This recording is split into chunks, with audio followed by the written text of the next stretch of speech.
30 কোটি দেব দেবতার সন্তুষ্টি এই পূজা অর্চনার মাধ্যমে এদেরকে সন্তুষ্ট করলে মূল ব্রহ্ম খুশি হয়ে যাবে। তো আপনি বলবেন দাদা এটাই যদি তোমার আকীদা হয়, বিশ্বাস হয়, তো আমি চ্যালেঞ্জ করলাম জিন্দিগিতে সত্যি যেতে পারবো না। কেন রে দাদা? বলে আসো, এই জামানায় মানুষের হায়াত কত? 60 থেকে 70 বছর। ধরো তোমার বয়স 60 বছর, প্রতি বছর তো হলো 365, তাহলে 60 365 সমান সমান কত হয়? 60 পূরণ 365 সমান সমান 21,900 দিন।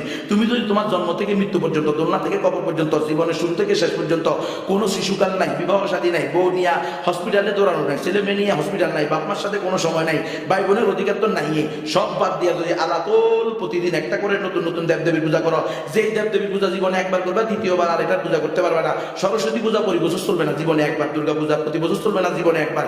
এইভাবে যদি তুমি তোমার 60 বছরের প্রতিদিন পূজা করো, তো তুমি 60 বছরে পূজা করতে পারবে মাত্র 21,900 দেবদেবীর। আরো বাকি থেকে যাবে 32,99,78,100 দেবদেবী, যারা কশ্চিন কালেও তোমার পূজা পায় না।